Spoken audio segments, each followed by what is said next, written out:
आज हम स्केल में जो इसका तीसरा प्रकार है आलेखी में, उसकी चर्चा करेंगे। इससे पहले दो हम देख चुके हैं, एक सरल मापनी और एक तुलनात्मक मापनी। मैंने उस समय ये चीज़ बताई थी आपको कि सरल मापनी यदि आपने सीख ली ठीक ढंग से तो फिर आगे दोनों जो तुलनात्मक और क्रमबद्ध मापनी है वो उनका बेस होगा। सरल मापनी के लिए जो मैंने बताया था, जैसे 2 लाइन का न्यूमेरिकल हल होगा, उसके बाद में आप जितनी मान रहे हो उतनी एक लंबी लाइन खींची जाएगी और फिर अपने पास जितना यूनिट्स आ रही है उतने उसके टुकड़े करने होंगे। ये चीज़ें अपने पहले डिटेल में देख लिए। आज हम तीसरा जो क्रमबद्ध या डायगोनल स्केल है उसकी चर्चा करेंगे, और ये या इसको विकिरण मापनी भी कहते हैं।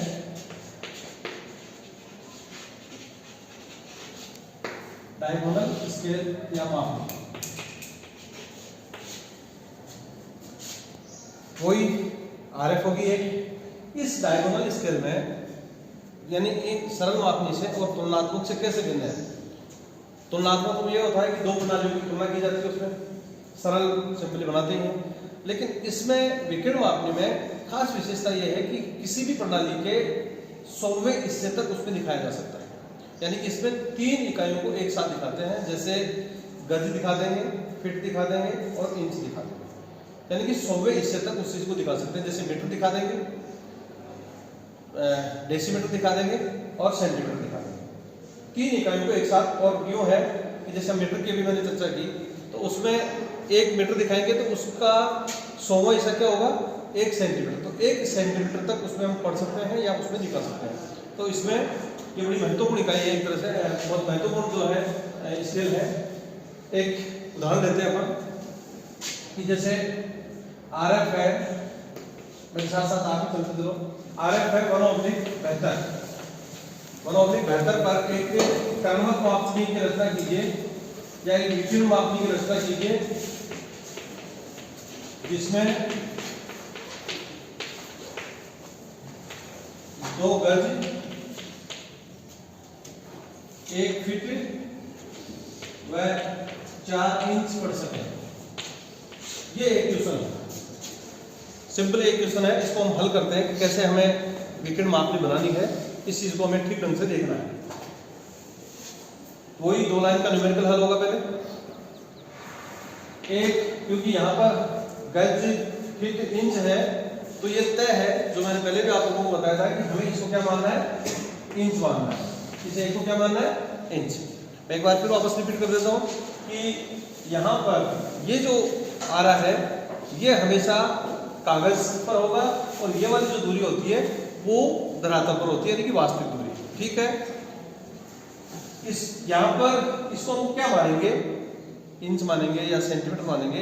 ये चीज डिपेंड करेगी कि वो आपको कौन सी स्केल बनवाना चाह रहा है, गज में या मीटर में, किलोमीटर में या माइल में। इस आधार पर डिपेंड करेगा। यहाँ पर हमें मालूम चल रहा है कि गज, फीट, इंच है। इट मीन्स ये क्या होगा? इंच। 1 इंच की 2 लाइन का न्यूमेरिकल हल होगा। 1 इंच की दूरी प्रदर्शित करती है, या आपको लिखना होगा कि दूरी प्रदर्शित करती है कितना? 72 इंच, क्योंकि अभी तक ये इंच है। आरएफ पे हमेशा कुछ भी लिखा नहीं होता है, ये जो मान रहे हो वो ये होता है। इसको आप 1 सेंटीमीटर मानोगे तो ये भी आपका क्या हो जाएगा? सेंटीमीटर हो जाएगा। इसको आप इंच मान रहे हो तो ये क्या हो जाएगा? 1 इंच हो जाएगा, 72 इंच। या अब हम इसको कन्वर्ट करेंगे बड़ी इकाई में, यानी कि ये इंच है, अब हम इसको बड़ी इकाई में कन्वर्ट करेंगे। बड़ी इकाई में कन्वर्ट करने से मतलब कि इसको हमें गज में कन्वर्ट करें या फीट में कन्वर्ट करें, जिस बड़ी इकाई में कन्वर्ट हो सकती है, फलांग में या मील में, जिस बड़ी इकाई में ये कन्वर्ट हो सकती है वहां तक, उस बड़ी इकाई तक हम कन्वर्ट करेंगे। जैसे इसको मैक्सिमम गज में कन्वर्ट कर सकते हैं। 1 गज में हमें याद करना होगा, 1 गज में 36 इंच होते हैं। 1 गज में 36 इंच होते हैं, तो इसमें 36 का भाग देंगे और यहाँ पर आ जाएगा हमारे पास 2, या करके लिख देंगे 2 गज। ठीक है, यहाँ तक किसी को कोई समस्या नहीं होनी चाहिए मेरे ख्याल से। जैसे मान लो यहाँ पर आरएफ होती 1/30, तो फिर हम गज में कन्वर्ट नहीं कर सकते थे, क्योंकि उसको 36 आ रहा है, 36 में 30 का भाग करेंगे तो 1 गज बनेगी नहीं, पूर्णांक बन जाएगा। तो इसको हम फिर कन्वर्ट करेंगे किसमें? फीट में कन्वर्ट करेंगे। किसमें करेंगे? फीट में। तो इस प्रकार से मान लो 24 होती और यहाँ पर आपने क्योंकि एक फीट में 12 इंच होते हैं तो 2 करते हैं और यहाँ पर आ जाता है 2 फीट। ये वाली चीज हमें, इसका कोई वैसे नहीं कोई फॉर्मूला है, ये हमारे कॉमन सेंस से या उसी हिसाब से देख के हमें चेंज करना होगा। अब हम दूसरी लाइन पे आते हैं और उसमें जैसा मैंने पहले बताया था कि ये वाली जो चीज है ये हम खुद मानते हैं, जो कागज के ऊपर डिपेंड करेगी कि हमारे पास स्पेस कितना है। ठीक है। और आदर्श स्थिति में मैंने बताया था कि जैसे हम सेंटीमीटर की बात करते हैं तो सेंटीमीटर में होता है कितना? 15 सेंटीमीटर। और यदि हम इंच की बात करते हैं तो कितना लेते हैं? 6 इंच। तो मोटे मोटे रूप से हम इसको 6 इंच यहाँ पर मान लेते हैं। 6 इंच की दूरी प्रदर्शित करेगी, वही चीज लिखी जाएगी कि दूरी प्रदर्शित करी जाएगी कितनी? 2 है और इंटू 6 बराबर हो गया 12 गज। ये बस 2 लाइन का न्यूमेरिकल आपका हल है। अब इसके बाद में जैसा इसका नाम है आलेखी विधि या रेखिक या ग्राफिकल जो कहते हैं, वो हमें बनानी है। करना क्या है? जो हम ये वाली लेते हैं 6 इंच, ये 6 इंच हमने लिए है, उतनी लंबी एक सरल रेखा लेंगे। थोड़ा सा गौर से इस चीज को देखना ढंग से। इतनी लंबी हम क्या लेंगे? सरल रेखा लेंगे और यहाँ पर जितने गज आ रहे हैं उतने उसके टुकड़े करने हैं। ठीक है। कई बार ये होता है कि मान लो यहाँ पर 12 गज ही है, लेकिन कई बार ये होता है कि मान लो यहाँ पर 720 होती तो ये 120 गज हो जाती, तो हम 120 टुकड़े नहीं करेंगे उसके।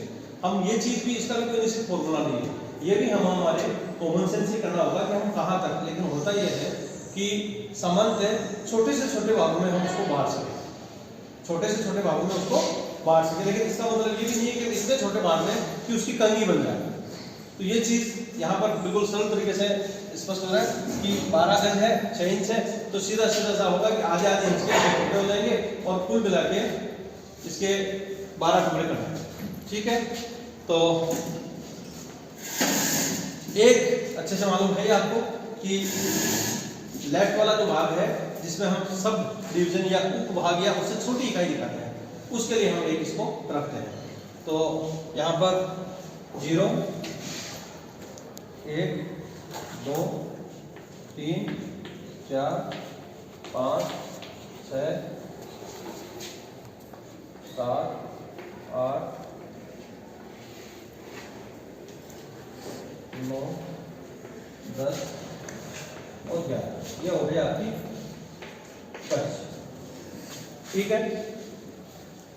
यानी कि ये लाइन जो है वो 6 इंच की है। इसके टुकड़े कितने किए हमने? 12। मैंने एक्चुअल में 6 इंच तो छोटी होती है, लेकिन एज ए प्रतीकात्मक रूप में मैंने इसको थोड़ा सा बढ़ा करके आप लोगों को समझाने के लिए बता रहा हूँ। इसको वापस हटा देते हैं एक बार, जो हमने ऊपर किया था। और इधर जो भाग एक हमने रखा है भाग, उससे छोटी इकाई हमें दिखानी है। टोटल मेरे ख्याल से आप काउंट कर सकते हो, 12 टुकड़े हो गए, 11 तक आ गए, गज आ गई। इसमें हमें जस्ट छोटी इकाई दिखानी है। तो गज से छोटी इकाई क्या होगी? गज से छोटी इकाई कौन सी होती? फीट। कौन सी होगी? फीट। और एक गज में कितने फीट होंगे? 3। तो इससे 3 टुकड़े कर देंगे, 1 2 और 3। और इस प्रकार से एक सरल मापनी की रचना हो जाएगी। सबसे पहले मैंने ये चीज पहले भी बताई थी आप लोगों को कि हमें चाहे कोई सी भी आगे दूसरी स्केल बनानी हो, चाहे तुलनात्मक हो, चाहे कर्णबद्ध की बात करें, उसमें हमें पहले बेस जो सरल मापनी है वो तो बनानी। उसके बाद में जो तुलनात्मक वाली है, विकर्ण मापनी है, वो उससे नेक्स्ट स्टेप में हो। यहाँ पर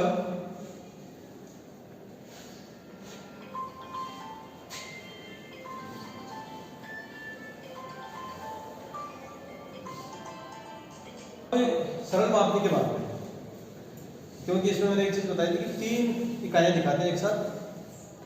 गज यहाँ पर आ गई, फीट यहाँ पर आ गई। अब तीसरी जो है वो बड़ी महत्वपूर्ण है।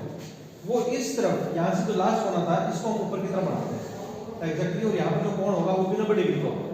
यानी कि कहने का मतलब कि बिल्कुल लंबवत सीधी रेखा होगी। ये नहीं कि हम इसको यूं कर दें या यूं कर दें, ऐसा नहीं होगा। बिल्कुल ये जो लाइन होगी वो क्या होगी? सीधी लाइन होगी, और इसी को हम आगे बढ़ाएंगे। इसमें एक तो ये खास बात होगी कि इसकी लंबाई या इसकी ऊंचाई जो है वो कितनी होगी, ये कोई निर्धारित नहीं है। इसका हमने किया, ये वाली जो लाइन होगी वो 6 इंच की होगी। ये फिक्स है, हमने यहाँ से न्यूमेरिकल के आधार पे निकाला था, हमने माना था, उसके आधार पे हम 6 इंच की ही लाइन लेंगे और उसी के टुकड़े करेंगे। लेकिन ये कितनी होगी इसका कोई निश्चित नहीं है कि आप कितने रखो, लेकिन खास बात ये है कि ये इस लाइन से ज़्यादा ऊंची नहीं होनी चाहिए। यानी कि 6 इंच है तो ये नहीं हो कि ये हम 8 या 10 इंच ले लें। कोशिश करें कि लगभग इसकी आधी हो, यानी कि जैसे 3 इंच का लगभग ले सकते हैं, लेकिन कोई निश्चित नहीं है कि हमें कितनी ले, 3 इंच ले लो, 4 इंच ले लो, जितनी हम सोलिड से उसके टुकड़े कर सकते हैं उस हिसाब से उसके आप इसकी ऊंचाई ले सकते हैं। यहाँ पर इसकी ऊंचाई लेके और इस प्रकार से आगे इसको मिला के और एक पूरा हम आयत बना देते हैं। इस चीज़ को थोड़ी सी गहराई से देखना।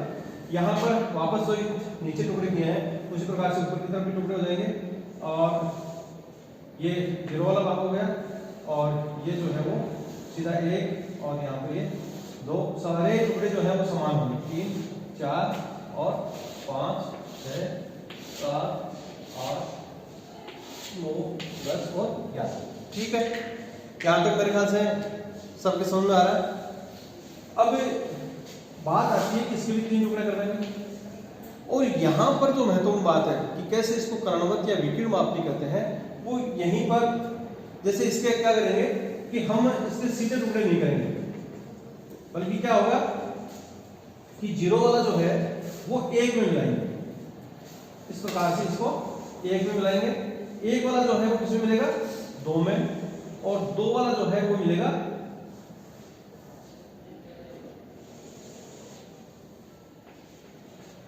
2 वाला जो है वो मिलेगा 3।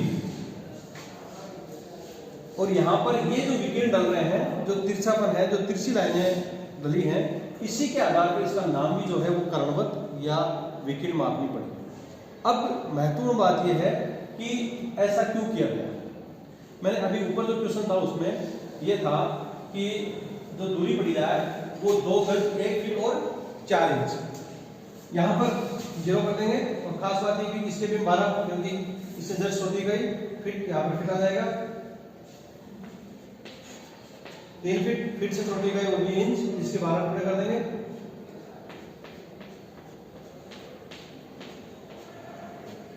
जीरो 1 2 3 4 5 6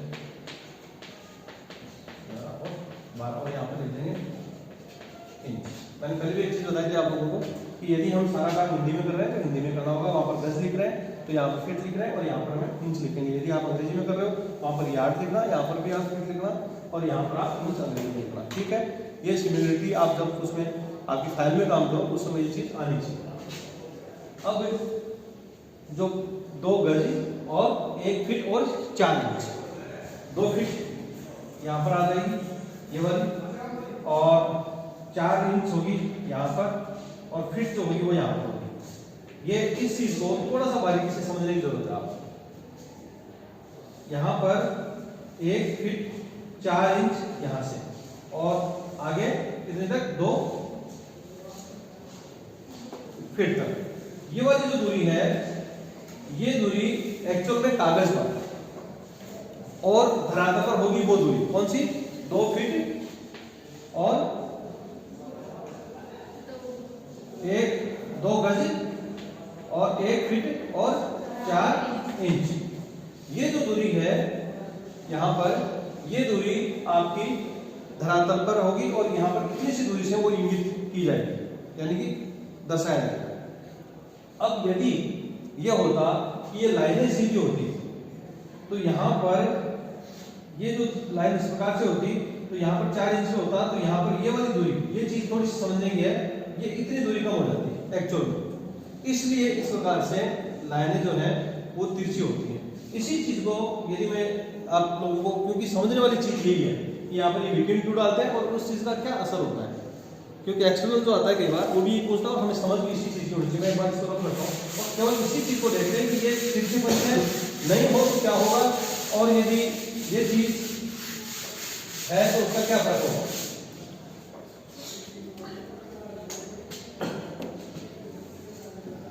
इसको थोड़ा सा हम बड़ा करके देखते हैं। यहाँ पर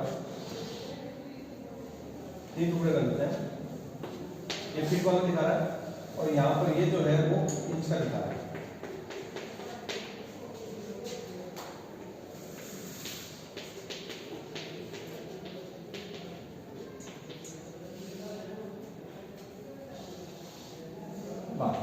ठीक है।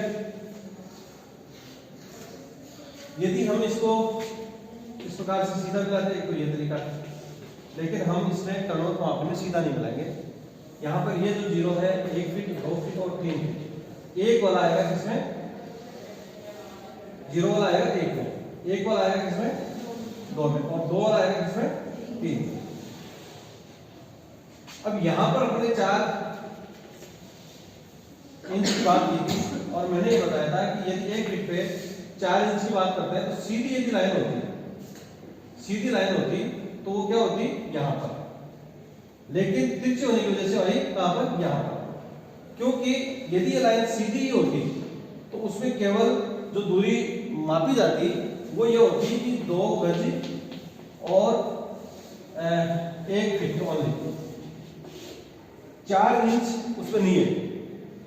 दूसरा उदाहरण लेते हैं जैसे इसी के साथ में कि मान लो दूरी आपको करनी है या इंक्रीज करनी है, वो है 2 गज 1 फीट और 8 इंच, ये है। इसको हम कैसे पढ़ेंगे, 8 इंच यहाँ पर होगा, यदि एक को हम सीधा मिलाते हैं तो यहाँ पर होगी स्थिति, 8 इंच को दिखाना है तिरछे वाले में तो यहाँ पर होगी। ये वाली जो दूरी है जैसे कि 4 में भी 4 इंच में भी यहीं पर आया आगे दूरी, और 8 में भी यहीं पर आया, 6 करते हैं तो यहीं पर आया, ये वाली जो दूरी आगे घट रही है या बढ़ रही है वो चीज कहीं पर भी स्पष्ट नहीं हो रही। अतः इस वजह से इसको इस प्रकार से डिफाइन करके और यहाँ पर वो दूरी भी, ताकि 100वें हिस्से वाली यानी कि 30 की जो इकाई है वो भी आसानी से इसमें दिख सके या उसको दिखाया जा सके, इसलिए इसमें विकेट डाले जाते हैं। ठीक है, तो ये मेरे ख्याल से आप लोगों को अच्छे से समझ में आ गई होगी बात जो, और इसी आधार पर इसको कर्णवत मापनी या विकेट मापनी कहते हैं। ठीक है।